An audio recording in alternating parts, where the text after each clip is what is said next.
ನಮ್ಮ ಕಡೆ ದಿವಸ ಸ್ಟಾರ್ಟ್ ಆಗೋದ ಜೋಳದ ರೊಟ್ಟಿ ಮತ್ತು ಪಲ್ಯದಿಂದ. ಅಷ್ಟರೊಳಗೆ ಇವ್ರು ಆಫೀಸಿಗೆ ಮುದುಡಿ ಆಗಿದ್ದು ಶರ್ಟ್ ಹಾಕೊಂಡು ಹೋಗೋದು ಮಮ್ಮಿ ನೋಡ್ತಾರೆ.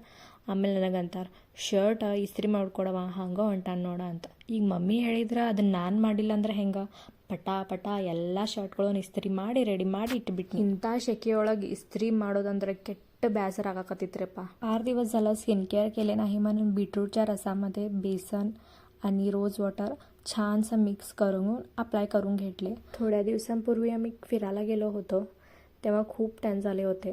मग मध्ये स्किन केअरही करून घेतले. मग आजही वेळ भेटले म्हणून स्किन केअर करून घ्यायचं म्हणून विचार केले. फुल फेसला ही रेमेडी अप्लाय करा. स्किन तुम्हाला थोडीशी टाईट वाटते तेव्हा वॉश करून घ्या. बघू शकता तुम्ही रिझल्ट. आता ಭಾಳ ಬೇಜಾರು ಬರಾಕತ್ತಿತ್ತು. ಏನು ಮಾಡೋದು ಅನ್ಕೋತಾ 3 ಬಟಾಟೆ ಹೆಂಚಿದ್ನಿ, ಬಿಸಿನೀರಿಗೆ ಹಾಕಿದ್ನಿ.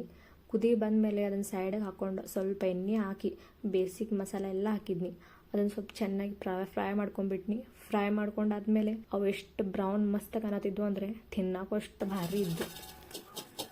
आणि स्किन केअर एकटीच कशी करून घेणार. इव्हनिंग हे पण आले, ह्यांना पण लावून दिला.